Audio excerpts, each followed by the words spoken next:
Hello everyone, welcome to engineering masters online portal. तो fluid mechanics की lecture series में अभी तक हम सारी की सारी प्रॉपर्टीज ऑफ फ्लूइड को कंप्लीट कर चुके हैं और अब हम जो टॉपिक स्टार्ट करने जा रहे हैं that is types of fluid. तो आजकल एग्जामिनेशन में काफ़ी पॉसिबिलिटीज बन चुकी है इस टॉपिक से क्वेश्चंस आने की। तो स्टार्ट करते हैं सबसे पहले फ्लूइड के साथ, दैट इज आइडियल फ्लूइड। तो सबसे पहला जो आपका फ्लूइड यूज हम करते हैं दैट इज आइडियल फ्लूइड। तो ऐसे फ्लूइड जो प्रैक्टिकली अगर हम बात करें एग्जिस्ट ही नहीं करते हैं तो उन फ्लूइड को हम कैसे फ्लूइड बोलते हैं? Ideal fluid. पर कभी भी अगर हम फ्लूइड मैकेनिक्स की बात करें तो पूरी की पूरी fluid mechanics in ideal fluids के ही इर्द गिर्द आपको घूमते हुए नजर आएगी। तो ऐसे fluid which practically does not exist और ऐसे फ्लूइड जो इनकंप्रेसिबल भी हो और जिनकी विस्कोसिटी क्या हो? जीरो हो, तो ऐसे फ्लूइड को हम क्या बोलते हैं? Ideal fluid. तो simple non viscous and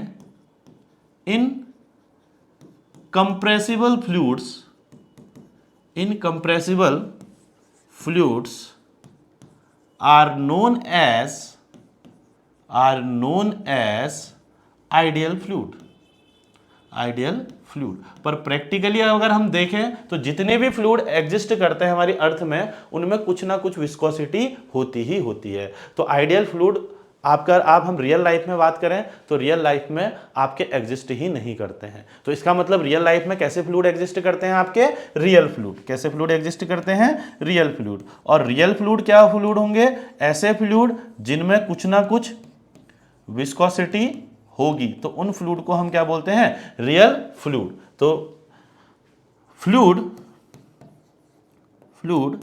which practically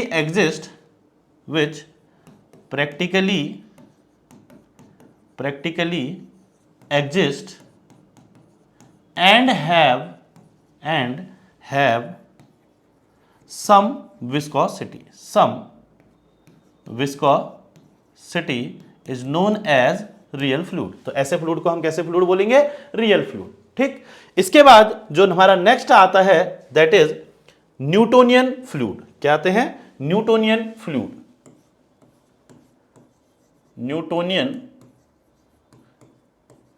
fluid. अब व्हाट इज न्यूटोनियन फ्लूइड? ऐसे फ्लूइड जो हमारे न्यूटन्स लॉ ऑफ विस्कोसिटी को फॉलो करते हैं उन फ्लूइड्स को ही हम क्या बोलते हैं? Newtonian fluid. तो fluid which obeys Newton's law of viscosity is known as Newtonian fluid. और आपने देखा था जो न्यूटन्स लॉ ऑफ विस्कोसिटी था वो क्या था? जो शियर स्ट्रेस होता है हमारा वो डायरेक्टली प्रोपोर्शनल होता है किसके? du अपॉन dy के या d थीटा अपॉन dy के। तो ऐसे फ्लूइड जो इस तरीके के लॉ को हमारा फॉलो करते हैं उन फ्लूइड को हम क्या फ्लूइड बोलते हैं? आपके न्यूटोनियन फ्लूइड। अब ऐसा ऑब्जेक्टिव बहुत कम आने लग गया, पहले से तो बहुत क्वेश्चन आ जाते थे कि fluid which follow Newton's law of viscosity is known as. अब सवाल कैसा आएगा कि ऐसे फ्लूइड जिनकी विस्कोसिटी चेंज नहीं होती है एंगुलर डिफॉर्मेशन के साथ, तो उन्हें हम क्या बोलते हैं? तो यहां पर देखना ऐसे फ्लूइड को ही हम क्या बोलते हैं? Newtonian fluid. तो यहां पर हम लिख सकते हैं fluid whose viscosity do not change whose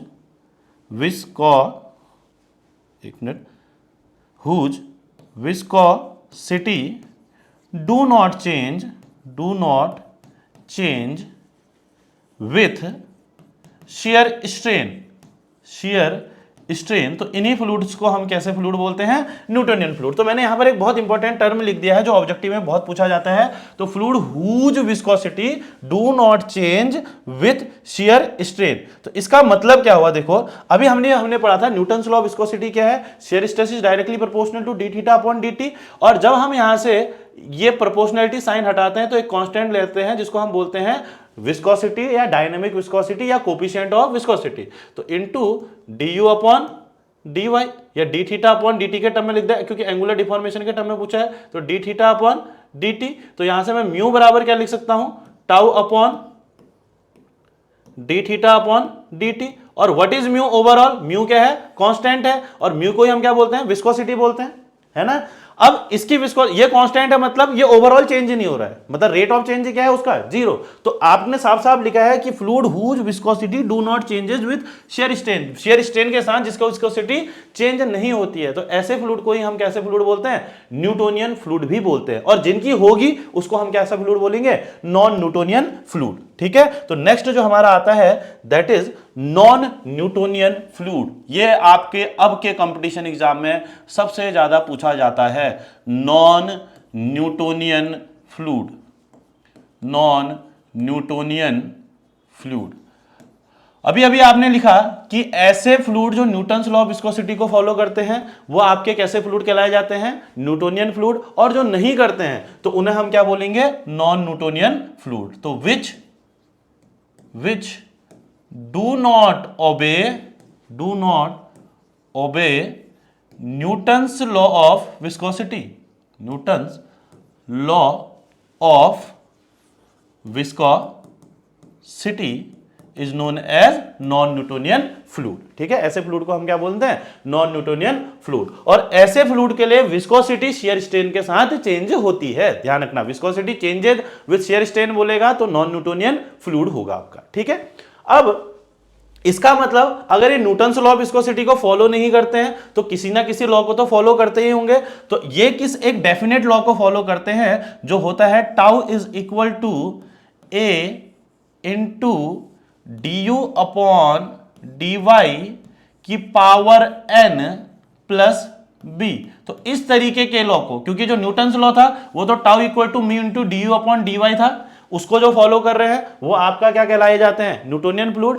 पर उनको ना फॉलो करके जो इस तरीके के लॉ को फॉलो करते हैं उन फ्लूइड्स को हम बोलते हैं नॉन न्यूटोनियन फ्लूइड। और नॉन न्यूटोनियन फ्लूइड की जो स्टडी होती है उसी को हम बोलते हैं रिहोलॉजी। क्या बोलते हैं, रिहोलॉजी। तो study of non Newtonian fluid is known as rheology, इसी को हम क्या बोलते हैं, रिहोलॉजी। अब इस इक्वेशन में टर्म्स क्या क्या है ये हम देख लेते हैं। तो यहां पर जो टर्म टाउ है इसको हम बोलते हैं, आपको पता है, दैट इज शियर स्ट्रेस। दूसरी टर्म जो है ए, इसको हम बोलते हैं कंसिस्टेंसी इंडेक्स, कंसिस्टेंसी इंडेक्स। तो कंसिस्टेंसी इंडेक्स क्या होता है, जो एक तरह से किसी चीज के गाढ़ेपन को दिखाता है, या एपरेंट विस्कोसिटी भी बोल सकते हैं आप। तो इसको हम क्या बोलते हैं, कंसिस्टेंसी इंडेक्स। एन को हम यहां पर बोलते हैं फ्लो इंडेक्स। क्या बोलते हैं, flow index. D U upon D Y आपको पता है वेलोसिटी ग्रेडियंट होता है। और बी को हम क्या बोलते हैं यहां पर, ईल्ड स्ट्रेस। क्या बोलते हैं, ईल्ड स्ट्रेस। तो यहां पर हमने देखा कि जो ऐसे फ्लूइड जो न्यूटन्स लॉ ऑफ विस्कोसिटी को फॉलो ना करके इस लॉ को फॉलो करते हैं तो इन्हीं फ्लूइड को हम क्या बोलते हैं, आपके नॉन न्यूटोनियन फ्लूइड। और इन फ्लूइड की स्टडी को ही हम बोलते हैं रिहोलॉजी। और ये नॉन न्यूटोनियन फ्लूइड में जो आपके टर्म्स हैं आपको क्लियर करने हैं, क्योंकि इन्हीं के बेसिस पे अलग अलग टाइप के नॉन न्यूटोनियन फ्लूइड को डिफाइन किया गया है। तो अब हम बात करते हैं different type of non Newtonian fluid. तो किसकी बात करते हैं हम, types of non Newtonian fluid. तो बहुत इंपॉर्टेंट टॉपिक है, बहुत आसानी से समझ में आएगा आपके, तो आप इसको समझना। Types of non Newtonian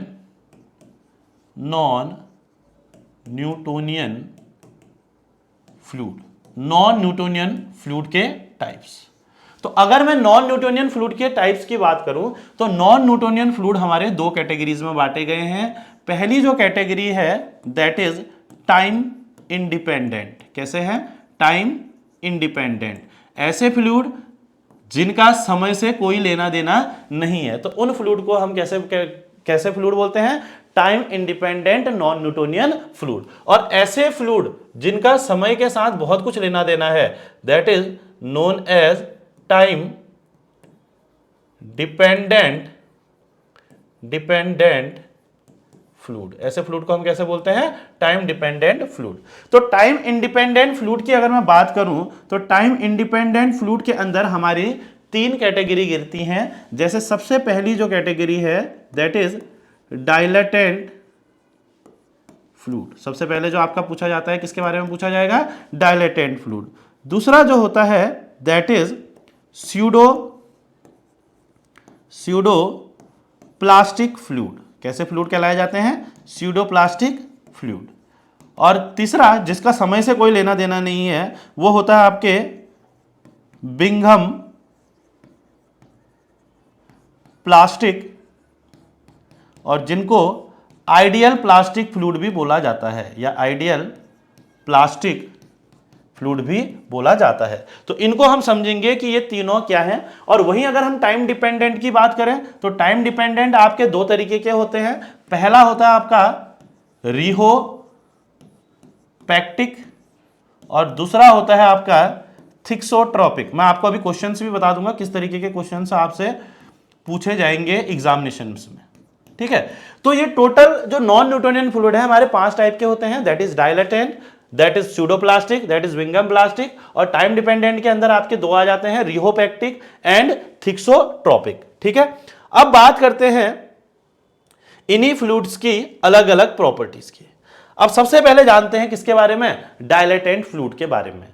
in dilatant fluid को शेयर थिकिंग फ्लूइड भी बोला जाता है। क्या बोला जाता है? Share thickening fluid. ऐसे ध्यान रखोगे तो आपको एकदम याद हो जाएगा। तो शेयर थिकिंग फ्लूइड कैसे फ्लूइड होते हैं? ऐसे फ्लूइड जो शेयर फोर्स लगाने के साथ और गाढ़े होते जाते हैं। ऐसे फ्लूइड जो शेयर फोर्स लगाने के साथ और ज्यादा गाढ़े होते जाते हैं, उन फ्लूइड को हम क्या बोलते हैं? डाइलेटेंट या शेयर थिकिंग फ्लूइड। क्या बोलते हैं? डाइलेटेंट या शेयर थिकिंग फ्लूइड, ठीक है।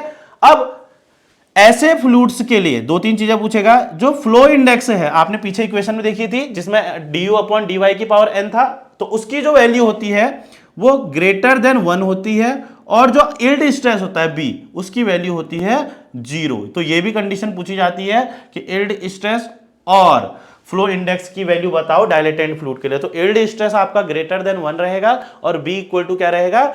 आपका 0। और ऐसे फ्लूइड, ऐसे ध्यान रखोगे, शेयर थिकिंग, जो शेयर फोर्स लगाने के साथ और गाढ़े होते जाते हैं, तो ऐसे फ्लूइड को हम कैसे फ्लूइड बोलते हैं? आपके डाइलेटेंट फ्लूइड। जैसे एग्जांपल शुगर या स्टार्च सॉल्यूशन, या एग्जांपल देखना, आप एक कॉर्न फ्लावर का पाउडर लेके उसमें पानी मिलाइएगा, तो थोड़ी देर बाद देखोगे तो आपको जैसे शेयर फोर्स लगाने लगोगे तो बहुत टाइट सा लगने लगेगा, और वहीं पर उसमें शेयर फोर्स छोड़ दोगे तो वो बिल्कुल लिक्विड की तरह बहने लग जाएगा। तो ऐसे फ्लूइड को ही हम क्या बोलते हैं? Dilatant fluid. तो ऐसे एग्जांपल, तीसरी चीज आपसे पूछेगा इसका एग्जांपल। तो इसके अगर मैं एग्जांपल की बात करूं तो एग्जांपल क्या हो गया? शुगर और स्टार्च सॉल्यूशन। क्या हो गया? शुगर या स्टार्च सॉल्यूशन, ठीक है। तो ये तीन चीजें आपको ध्यान रखनी है एग्जामिनेशन पॉइंट ऑफ व्यू से, और यही तीन चीजें आपसे पूछी जाएंगी, ठीक। अब चलते हैं दूसरे फ्लूइड की तरफ, जो है आपका कौन सा? Pseudoplastic fluid. तो स्यूडोप्लास्टिक फ्लूइड को शेयर थिनिंग फ्लूइड भी बोला जाता है। क्या बोला जाता है? Share thinning fluid. कैसा फ्लूइड बोला जाता है? Thinning, share thinning fluid. तो ऐसे फ्लूइड जो शेयर फोर्स लगाने के साथ और पतले होते जाते हैं, पतले होते हैं, थिन होते जाते हैं। तो शेयर फोर्स जैसे जैसे आप लगा रहे हो वो और पतले होते जा रहे हैं, तो ऐसे फ्लूइड को हम कैसे फ्लूइड बोलते हैं? स्यूडोप्लास्टिक फ्लूइड बोलते हैं। एग्जांपल अगर आपको देखना है, ब्लड का आपका सबसे ज्यादा पूछा जाता है, blood is the example of. तो किसका एग्जांपल है? स्यूडोप्लास्टिक का। जैसे आप ब्लड को ऐसे ऐसे फोर्स लगाओगे तो पतला होने लग जाएगा। और पेंट एक जगह से पेंट स्टार्ट करते हो और शेयर फोर्स लगाते जाते हो, फैलता जाता है ना। तो ये सारे किसके एग्जांपल हैं? मिल्क, है ना, किसके एग्जांपल हैं? स्यूडोप्लास्टिक फ्लूइड के। तो एग्जांपल क्या हो गया? पहले एग्जांपल क्या हो गया इसका? एग्जांपल क्या क्या हो गया? जैसे ब्लड, मिल्क, पेंट, है ना। अब कोई एग्जांपल इधर उधर होंगे आपके, क्योंकि वो प्रॉपर्टी और फ्लूइड भी दिखा रहे होंगे, ठीक है। तो उसकी कोई बड़ी डील नहीं है। अब ऐसे फ्लूइड के लिए जो n होता है, n that is flow index, वो तो होता है लेस देन 1, उसकी वैल्यू क्या होती है? 1 से कम होती है। और जो b होता है, यील्ड स्ट्रेस, वो कितना होता है? 0 होता है। किनके लिए? स्यूडोप्लास्टिक फ्लूइड्स के लिए। कैसे फ्लूइड के लिए? स्यूडोप्लास्टिक फ्लूइड के लिए, ठीक। अब लास्ट आता है आपका टाइम इंडिपेंडेंट में, दैट इज बिंघम प्लास्टिक, या जिसको हम दूसरे नाम कौन सा बोला मैंने? आइडियल प्लास्टिक फ्लूइड भी बोला जाता है, ठीक है। अब ये कौन से फ्लूइड होते हैं? ठीक है, ये कौन से फ्लूइड होते हैं? देखो, अब बिंघम प्लास्टिक फ्लूइड या आइडियल प्लास्टिक फ्लूइड ऐसे फ्लूइड होते हैं जिनको फ्लो कराने के लिए इनिशियल लेवल पे कुछ यील्ड स्ट्रेस देना ही देना पड़ेगा। ऐसे फ्लूइड जिनको फ्लो कराने के लिए इनिशियल लेवल पे कुछ यील्ड स्ट्रेस प्रोवाइड करना पड़ेगा, तो उसे हम बोलते हैं बिंघम प्लास्टिक। फॉर एग्जांपल आपका टूथपेस्ट को आपको पहले फ्लो कराना है तो थोड़ा यील्ड स्ट्रेस देना ही पड़ेगा। आपका टोमेटो केचप को आपने फ्लो कराना है तो थोड़ा स्टार्टिंग लेवल पे कुछ यील्ड स्ट्रेस देना ही पड़ेगा। तो ऐसे फ्लूइड को हम क्या बोलते हैं? Bingham plastic fluid. ठीक है, तो इसको मतलब मैंने क्या लिखा? Require yield stress to flow. तो ऐसे फ्लूइड के लिए जो n की वैल्यू होती है, दैट इज फ्लो इंडेक्स की वैल्यू होती है, वो तो कितनी होती है? 1 होती है। आ रहा बोर्ड में? बिल्कुल आ रहा। ठीक है, n की वैल्यू तो 1 होती है। एंड b, मैंने कहा क्योंकि कुछ यील्ड स्ट्रेस देना पड़ेगा तो b is not equal to 0 होगा। जो b की वैल्यू होगी वो इक्वल 0 के इक्वल नहीं होगी। ठीक है, और इसके एग्जाम्पल अगर पूछे तो एग्जाम्पल भी मैंने आपको बता दिया है, that is toothpaste, tomato ketchup. ठीक है, केचप। अब फिर से मैं आपको बोल रहा हूं, थोड़े एग्जाम्पल आगे पीछे आपको दिखेंगे, तो उससे आपको कोई घबराने वाली जरूरत नहीं है। ठीक है, क्योंकि वो प्रॉपर्टी दूसरा फ्लूइड भी होल्ड कर सकता है। ठीक है, तो ये आपके आगे सारे के सारे टाइम इंडिपेंडेंट। तो आपने यहां पर देखा कोई भी ऐसा फ्लूइड नहीं है जिसका समय से कुछ लेना देना है, इसीलिए इनको क्या बोला? Time independent. वो कहेगा the fluid whose viscosity increases with shear force के साथ विस्कोसिटी बढ़ रही है, मतलब शियर थिकिंग है। ठीक है, whose viscosity decreases with shear stress, तो कौन सा है? स्यूडोप्लास्टिक। ठीक है, अब आ जाते हैं टाइम डिपेंडेंट फ्लूइड के अंदर। किसके अंदर आ जाते हैं? टाइम डिपेंडेंट फ्लूइड के अंदर। तो ऐसे फ्लूइड जो फ्लो कराने के लिए इनिशियल लेवल पे कुछ यील्ड स्ट्रेस देना पड़ेगा, ऐसे फ्लूइड जिन्हें फ्लो कराने के लिए इनिशियल लेवल पे कुछ यील्ड स्ट्रेस देना पड़ेगा, तो उन्हें तो हम बोलते हैं बिंघम प्लास्टिक। अब मैं बोल रहा हूं टाइम डिपेंडेंट, तो ऐसे फ्लूइड जो समय पे डिपेंड करते हैं तो उन्हें हम क्या करते हैं? Time dependent. और ऐसे फ्लूइड जिनकी विस्कोसिटी समय के साथ और बढ़ते जाती है, मतलब ऐसे फ्लूइड की विस्कोसिटी क्या होती है? विस्कोसिटी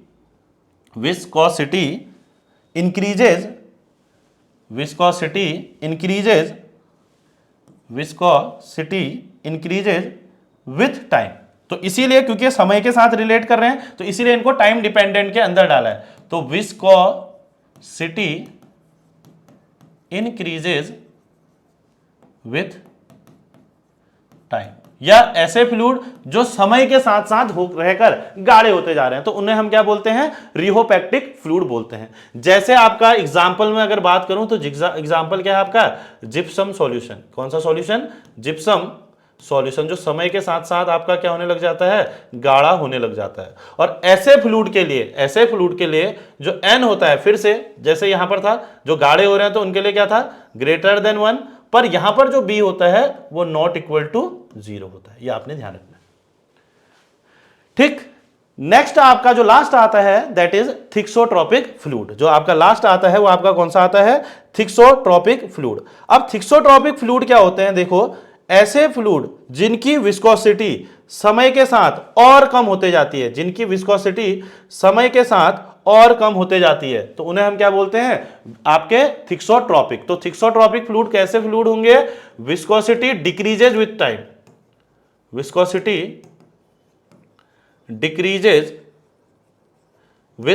टाइम, समय के साथ विस्कोसिटी डिक्रीज होते जा रही है। जैसे आपकी प्रिंटर इंक, एग्जाम्पल क्या हो गया? प्रिंटर इंक में आप देखते हैं एक छोटी सी डब्बी या लेके आते हैं, पर बहुत सारे आपके प्रिंट निकाल के दे देती है आपको, तो वो क्या होती है? समय के साथ और पतली होते जाती है। तो दैट इज नोन एज आपके कौन से फ्लूइड? Thixotropic fluid. और ऐसे फ्लूइड के लिए फिर से जो n होता है, दैट इज फ्लो इंडेक्स होता है, वो less than 1 and b is not equal to 0। तो ये डिफरेंट टाइप के आपके यहां पर फ्लूइड हो गए, जो आपके कैसे फ्लूइड हैं? नॉन न्यूटोनियन फ्लूइड हैं। कैसे फ्लूइड हैं? नॉन न्यूटोनियन फ्लूइड है। अब बात करते हैं इनके ग्राफ्स की। किसकी बात करते हैं? इनके ग्राफ्स की। ठीक है, तो इसको थोड़ा छोटा करते हैं अगर होता है तो। ठीक है, तो इस टाइप के फ्लूइड को हम कैसे फ्लूइड बोलते हैं? Non Newtonian fluid. ठीक है, नॉन न्यूटोनियन फ्लूइड। ठीक, अब आगे बढ़ते हैं इनके ग्राफिकल रिप्रेजेंटेशन में। कहां बढ़ते हैं? इनके ग्राफिकल रिप्रेजेंटेशन में। ठीक है, तो इनके अगर हम ग्राफिकल रिप्रेजेंटेशन में बढ़े तो हम समझेंगे कि क्या हमारा ग्राफ बनता है डिफरेंट टाइप ऑफ फ्लूइड्स के लिए। ठीक है, अब देखो मैं ग्राफ बना रहा हूं, जो ग्राफ है मेरा किस किस के बीच में है? किस किस के बीच में है? That is number 1 shear stress tau, और दूसरा किसके बीच में है? du upon dy, that is velocity gradient. तो शेयर और स्ट्रेस और वेलोसिटी ग्रेडियंट के बीच में मैं एक ग्राफिकल रिप्रेजेंटेशन दे रहा हूं डिफरेंट टाइप्स ऑफ फ्लूइड्स के लिए, जो आपने यहां पर भी देखे। That is different types of fluid की बात करूं तो ये आपके डिफरेंट टाइप के फ्लूइड हो गए, जैसे डायलेटेंट फ्लूइड है, स्यूडोप्लास्टिक फ्लूइड है, बिंघम प्लास्टिक फ्लूइड है ना। तो ये डिफरेंट टाइप के आपके फ्लूइड हो गए। ठीक है,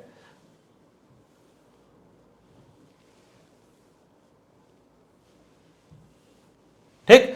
अब इनके लिए हम जो ग्राफिकल रिप्रेजेंटेशन करते हैं उसकी मैं बात करता हूं आपसे। अब देखो सबसे पहले बात कर लेते हैं हम आइडियल फ्लूइड की। किसकी बात कर लेते हैं? Ideal fluid. अब आइडियल फ्लूइड क्या होंगे? देखो ऐसे फ्लूइड जिनमें आपको पता है जिनकी विस्कोसिटी क्या होती है? जीरो होती है। तो अगर विस्कोसिटी जीरो होगी तो ऐसे फ्लूइड के लिए शेयर स्ट्रेस भी क्या होगा? जीरो होगा। अगर मैंने बोला आइडियल फ्लूइड क्या होते हैं? Which have no viscosity, non viscous fluid. तो ऐसे फ्लूइड के लिए शेयर स्ट्रेस भी जीरो होगा, क्योंकि tau is equal to mu into D upon D Y, और म्यू इक्वल टू जीरो तो शेयर स्ट्रेस भी जीरो। अगर शेयर स्ट्रेस भी जीरो हो गया तो ऐसे फ्लूइड कौन सी वाली डायरेक्शन में बनेंगे? आपके इसी वाली डायरेक्शन में बनेंगे। किसी वाली डायरेक्शन में? क्योंकि टाउ इक्वल टू जीरो पर वेलोसिटी ग्रेडियंट की वैल्यू कुछ रहेगी। तो ये जो ग्राफ है ये साथ साथ ही इसी लाइन के ऊपर, मतलब जो कौन सी एक्सिस में बन रहा है? आपका एक्स एक्सिस में बन रहा है। तो इस ग्राफ को हम क्या बोलते हैं? आइडियल फ्लूइड बोलते हैं। कैसे फ्लूइड बोलते हैं? Ideal fluid. ठीक है, अब बात करते हैं आइडियल सॉलिड्स की। किसकी बात करते हैं? Ideal solid. अब आइडियल सॉलिड क्या हुए? आइडियल सॉलिड क्या हुए?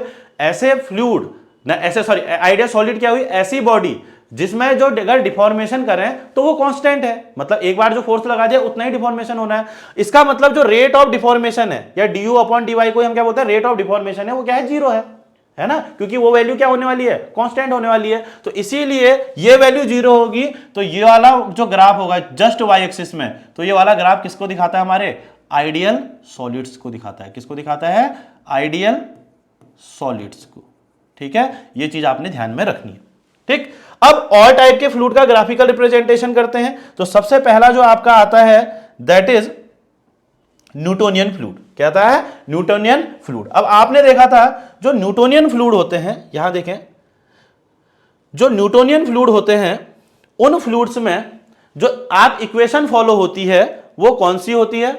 Tau is equal to mu into D upon D Y, ये वाली इक्वेशन यूज होती है। Tau equal to mu into D U upon D Y. अब यहां पर अगर आप देखें तो ये इक्वेशन किसके जैसी है? y equal to M X plus C. कैसी इक्वेशन है? y equal to M X plus C जैसी इक्वेशन है, जहां पर m को आप समझ सकते हो कि m क्या है? म्यू है, और x क्या है? D U upon D Y है, और c क्या है? जीरो है। तो अगर ये वैल्यू जीरो है तो ये ग्राफ हमारा सीधा कहां से स्टार्ट होगा? बिल्कुल जीरो ओरिजिन से। कहां से स्टार्ट होगा? जीरो ओरिजिन से। और आपने जो वैल्यू देखी, जो मैं यहां पर लिख भी देता हूं, चलो मिटा तो लेंगे ही हम, है ना। तो मैंने देखा कि हमारी जो इक्वेशन थी क्या थी? Tau is equal to mu into D U upon D Y थी। किसके लिए? आपकी न्यूटोनियन फ्लूइड के लिए। और अगर मैं इसको कंपेयर करूं किससे? सीधा y equal to M X plus C से। तो यहां पर c की वैल्यू क्या है? जीरो। अगर c की वैल्यू जीरो है तो मेरा ग्राफ बिल्कुल इस पॉइंट से स्टार्ट होगा, है ना। और कैसा जाएगा? एम एक्स प्लस सी वाली कैसी इक्वेशन होती है? एक स्ट्रेट लाइन की। तो कैसे जाएगा? एक स्ट्रेट लाइन। ठीक है, और इसको ही हम बोलते हैं न्यूटोनियन फ्लूइड का ग्राफ। इसको हम कौन सा फ्लूइड का बोलेंगे? न्यूटोनियन फ्लूइड का। अब एक बहुत अच्छा क्वेश्चन आया था, उसने बोला था ये न्यूटोनियन फ्लूइड एक स्ट्रेट लाइन है तो इसका एक स्लोप होगा ना, इस लाइन का क्या होगा? कुछ स्लोप होगा। तो उस स्लोप को क्या बोला जाता है? उसने सवाल पूछा था। तो अगर आप यहां पर कंपेयर करेंगे तो m को हम स्लोप ही तो बोलते हैं y equal to M X plus C में, तो वो किसके बराबर है? म्यू। किसके बराबर है? म्यू। तो यहां पर आप एक इंपॉर्टेंट नोट बना के लिख सकते हैं कि slope of Newtonian fluid, slope of Newtonian fluid, Newtonian fluid, ये ऑब्जेक्टिव आया था आपका, न्यूटोनियन फ्लूइड क्या गैप प्रोवाइड कराता है? Fluid gives viscosity. क्या देता है? विस्कोसिटी को देता है। ये इंपॉर्टेंट ऑब्जेक्टिव फिर से आपका हो गया। तो यहां पर आप समझ गए आइडियल फ्लूइड के बारे में, आइडियल सॉलिड के बारे में और न्यूटोनियन फ्लूइड के बारे में। अब ग्राफ बनाते हैं हम किनका? बाकी के बचे नॉन न्यूटोनियन फ्लूइड का। अब नॉन न्यूटोनियन फ्लूइड की अगर मैं बात करूं तो नॉन न्यूटोनियन फ्लूइड में सबसे पहला जो आपने देखा था वो कौन सा देखा था? That is dilatant fluid. कौन सा फ्लूइड देखा था?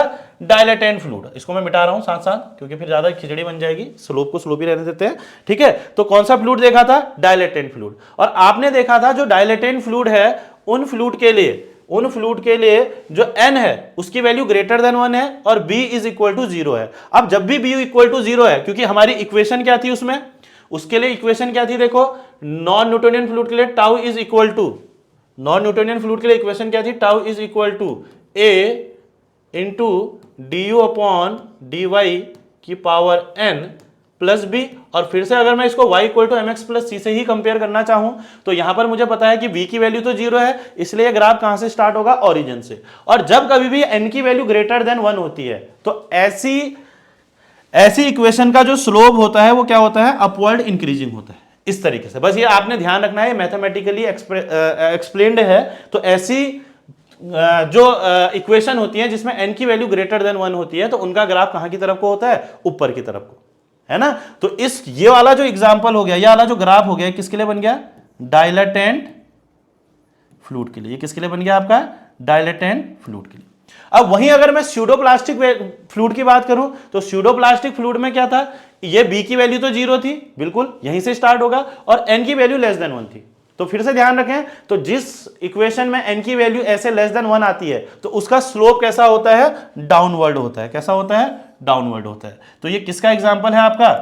Pseudo plastic. अभी मैं आपको ऑब्जेक्टिव भी बताऊंगा। ऑब्जेक्टिव कैसे आते हैं? आपको ये ग्राफ जैसा दे देगा, वो कहेगा इसका नाम ए दे देगा, बी दे देगा, सी दे देगा, वो कहेगा ए वाला कौन सा ग्राफ दिखा रहा, बी वाला कौन सा ग्राफ दिखा रहा, सी वाला कौन सा ग्राफ दिखा रहा, डी वाला कौन सा ग्राफ दिखा रहा, ठीक है। अब उसके बाद नेक्स्ट आते हैं हम बिंघम प्लास्टिक की तरफ को, जिसको हम आइडियल प्लास्टिक भी बोलते हैं। तो आपने देखा बिंघम प्लास्टिक फ्लूइड के लिए जो बी था वो नॉट इक्वल टू 0 था। इसका मतलब वो ग्राफ हमारा थोड़ा कहीं ऊपर से स्टार्ट होगा। फॉर एग्जांपल यहां पर मेरे यहां से यहां तक की वैल्यू को मैं नाम दे देता हूं बी, जिसको मैंने क्या बोला है? यील्ड स्ट्रेस, ठीक है। और वो इसका मतलब वो ग्राफ 0 से ना होकर स्टार्ट होगा थोड़े ऊपर से, ठीक है, क्योंकि B is not equal to 0 था किसके लिए? बिंघम प्लास्टिक के लिए। और एन की वैल्यू क्या थी? 1 थी। तो n की वैल्यू 1 थी तो बिल्कुल y equal to mx plus c से ही कंपेयर करोगे तो इतने ऊपर से बनेगा। और कैसे बनेगा? क्योंकि n की वैल्यू 1 है तो कैसे लाइन बनेगा? एक स्ट्रेट लाइन। तो ये किसके लिए बन गया आपका? इसका मतलब बिंघम प्लास्टिक के लिए। किसके लिए बन गया? बिंघम प्लास्टिक के लिए। उसके बाद जो आपने देखा था नेक्स्ट, वो कौन सा देखा था? रिहोपैक्टिक। देखें रिहोपैक्टिक। अब रिहोपैक्टिक के लिए क्या देखो? n इज ग्रेटर देन 1 और b is not equal to 0। और अभी अभी हमने सीखा अगर n इज ग्रेटर देन 1 है तो आपका स्लोप ऊपर को होता है और b is not equal to 0 है तो ग्राफ यहां से स्टार्ट होगा। b is not equal to 0 है तो हमारा ग्राफ कहां से स्टार्ट होगा? ऊपर से, ठीक है। तो इसका ग्राफ अगर मैं बनाना चाहूं तो यहां को जो बनेगा अपवर्ड को, ये किसका एग्जांपल होगा? रिहोपैक्टिक फ्लूइड का।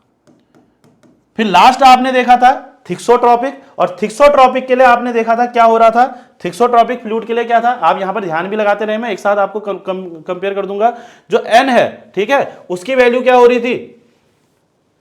n की वैल्यू लेस देन 1, n की value less than 1 and b is not equal to 0। n की वैल्यू लेस देन 1 यहां पर लिखा है देखो, और b is not equal to 0। और मैंने अभी अभी आपको बताया अगर n की वैल्यू लेस देन 1 हो, n की वैल्यू लेस देन 1 हो तो हम क्या करते हैं? देखो अगर n की वैल्यू लेस देन 1 होगी तो हमारा जो ग्राफ होता है वो कैसे होता है? स्लोपिंग डाउनवर्ड, है ना। और b is not equal to 0 है तो इसलिए कहां से बनेगा? ऊपर से। तो ये किसके लिए बन गया? थिक्सोट्रॉपिक। अब मैं आप में सीधे इन क्वेश्चनों को डील करता हूं। अब क्वेश्चन कैसे पूछा जाएगा, अभी मैं ज्यादा नहीं जा रहा हूं, आपका केवल और केवल किस में जा रहा हूं? नॉन न्यूटोनियन फ्लूइड में, ठीक है। तो नॉन न्यूटोनियन फ्लूइड में आपको क्या क्या सवाल पूछेगा? पहला पूछेगा नॉन न्यूटोनियन फ्लूइड की स्टडी को क्या बोला जाता है? आप बोलोगे रिहोलॉजी बोला जाता है भाई, ठीक है। दूसरा सवाल किस तरीके से पूछेगा कि कितने टाइप के नॉन न्यूटोनियन फ्लूइड होते हैं? तो आपके कितने टाइप के होते हैं? 2 टाइप के। कौन कौन से? टाइम डिपेंडेंट और टाइम इंडिपेंडेंट।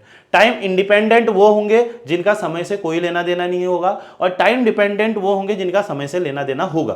तो अगर मैं टाइम इंडिपेंडेंट की बात करूं तो टाइम इंडिपेंडेंट के अंदर मेरे आ जाते हैं डायलेटेंट, सूडोप्लास्टिक एंड आपके दैट इज बिंघम प्लास्टिक। अब डायलेटेंट फ्लूइड को क्या बोलते हैं? Share thickening fluid. ऐसे फ्लूइड जो शेयर फोर्स लगाने के साथ और थिक होते जाते हैं और गाढ़े होते जाते हैं, तो उन फ्लूइड को हम क्या बोलते हैं? आपके डायलेटेंट फ्लूइड। एग्जांपल पूछेगा, बता दो ना, एग्जांपल क्या पूछेगा? आपका शुगर सॉल्यूशन, स्टार्च सॉल्यूशन, है ना, और कंडीशन पूछेगा। तो ऐसे फ्लूइड के लिए जो फ्लो इंडेक्स होता है वो 1 से ज्यादा होता है और बी की वैल्यू 0 होती है, तो इसीलिए इसका ग्राफ कैसे जाता है? Sloping upward. दूसरी चीज, स्यूडोप्लास्टिक फ्लूइड। स्यूडोप्लास्टिक फ्लूइड क्या होते हैं? ऐसे फ्लूइड जिनको जिनको शेयर स्ट्रेस देने पे वो और पतले होते जाते हैं, शेयर थिनिंग फ्लूइड भी बोलते हैं, है ना। और ऐसे फ्लूइड के एग्जांपल हो गए, मैंने बताया था आपको, ब्लड, पेंट, है ना। और ऐसे फ्लूइड्स के लिए n की value less than 1 and b equal to 0, तो स्यूडोप्लास्टिक फ्लूइड का मैंने ग्राफ बना दिया। ठीक। तीसरा, बिंघम प्लास्टिक। ऐसे फ्लूइड जिनको फ्लो कराने के लिए इनिशियल लेवल पे कुछ स्ट्रेसेस प्रोवाइड करने पड़ेंगे, तो उनको हम क्या बोलेंगे? Bingham plastic. Example, toothpaste. और ऐसे फ्लूइड के लिए b is not equal to 0 and n is equal to क्या होता है? 1 होता है। अब ऐसे फ्लूइड जो समय के साथ गाढ़े होते जाते हैं, जिनकी विस्कोसिटी समय के साथ बढ़ती जाती है, जैसे जिप्सम सॉल्यूशन, तो उनको हम क्या बोलते हैं? रिहोपैक्टिक। एग्जांपल क्या हो गया आपका? जिप्सम सॉल्यूशन, और कंडीशन क्या होगी? n is greater than 1 and b is not equal to 0। और ऐसे फ्लूइड जिनकी विस्कोसिटी समय के साथ घटती जाती है, उन्हें हम बोलते हैं थिक्सोट्रोपिक। अब वहां पर सवाल ऐसे आ जाएगा, आपको ग्राफ दे देगा, वो कहेगा A B C, ऐसे नाम दे देता है, ऐसे क्वेश्चन आते हैं, D E F G H, वो कहेगा इनमें से कौन सा ग्राफ क्या दिखा रहा है? वो कहेगा बताओ A B C D E F G H, और वो कहेगा D वाला कौन सा फ्लूइड को दिखा रहा है, तो आपको बताना पड़ेगा स्यूडोप्लास्टिक फ्लूइड को दिखा रहा है। तो अगर आप इसका ग्राफ ध्यान रख लेंगे तो आपको फिर कभी दिक्कत नहीं आएगी। तो अगर आप ग्राफ ध्यान दे रहे हैं तो आपको सिंपल पता चला, अगर 0 से स्टार्ट हो रहा है तो यील्ड स्ट्रेस सब में 0 ही होनी है। अब ऊपर को स्लोप है तो आपका n की वैल्यू 1 होनी है, ग्रेटर देन 1 होनी है, n की वैल्यू ग्रेटर देन 1 होनी है। n 1 है इक्वल टू, तो स्ट्रेट लाइन यानी n की लेस देन 1 है तो आपकी ऐसे आएगी। अब कभी कभी कंफ्यूजन क्या हो जाता है, अगर ग्राफ तो ध्यान रख लेंगे सर, पर ग्राफ ध्यान कैसे रहेगा, है ना। अगर ग्राफ ध्यान रहेगा तो मेरे को फिर n की वैल्यू भी पता चल जाएगी, b की वैल्यू भी पता चल जाएगी, एग्जांपल भी पता चल जाएंगे, पर ग्राफ कैसे ध्यान रहेगा। कभी कभी क्या होता है हमारे साथ, रिहोपैक्टिव ऊपर लिख देते हैं, थिक्सोट्रोपिक नीचे लिख देते हैं। तो उसके लिए भी एक तरीका है, आप ऐसे भी ध्यान रख सकते हो। अगर हिंदी मीडियम में आपको ध्यान रखना है तो टी तुझे बच के रहना पड़ेगा, नहीं तो दिल टूट जाएगा, है ना। तो तुझे मतलब थिक्सोट्रोपिक, बच के रहना पड़ेगा मतलब बिंघम प्लास्टिक, बिंघम प्लास्टिक, और रहना मतलब रिहोपैक्टिक, पड़ेगा मतलब स्यूडोप्लास्टिक, नहीं तो न्यूटोनियन, एंड दिल टूट जाएगा मतलब डायलेटेंट फ्लूइड। तो ऐसे भी आप इसको ध्यान में रख सकते हैं, क्योंकि अगर आपको ऐसे ध्यान रहेगा तो आप इजीली याद रख सकते हो। तुझे बच के रहना पड़ेगा, नहीं तो ये बस आपके क्या होते हैं, याद करने के तरीके होते हैं, है ना। एक याद करने के तरीके होते हैं, क्योंकि इतने सारे फॉर्मूले हो जाते हैं, है ना, तो वे याद एकदम नहीं रहते हैं। तो इस तरीके से आप याद रख सकते हो। नहीं तो अगर कोई इंग्लिश मीडियम में है तो थोड़ा सा उसको ये चीजें अच्छी नहीं लगती, तो आप ऐसा भी सकते हो। तो देखो, do not party right before test, तो दूसरा ये तरीका भी है, आप इसको ऐसे भी ध्यान रख सकते हो। देखो, डू मतलब पर उल्टा चलना पड़ेगा, डायलेटेंट, नॉट मतलब न्यूटोनियन, पार्टी, पी मतलब पार्टी, राइट बिफोर टेस्ट। तो इसके लिए ये वाला ट्रिक भी लिख देता हूं आपका इंग्लिश वाला। तो डू वो आपकी तरीके हैं, आपको याद हो जा रहा है तो अच्छी चीज है, क्योंकि मैंने जनरली देखा है बच्चे कंफ्यूज कर जाते हैं कि रिहोपैक्टिक ऊपर था या थिक्सोट्रोपिक ऊपर था, यहां पर खासकर, है ना। तो ऐसे याद रख सकते हो, do not party right before test. तो ये आपके तरीके हैं, वो बहुत सारे कुछ और आप लोग इससे भी अच्छा बना सकते हो, बस एक तरीका है जो मैंने आपको प्रोवाइड करा दिया। तो होप आपको टाइप्स ऑफ फ्लूइड अच्छे से क्लियर हो पाया होगा। Thank you for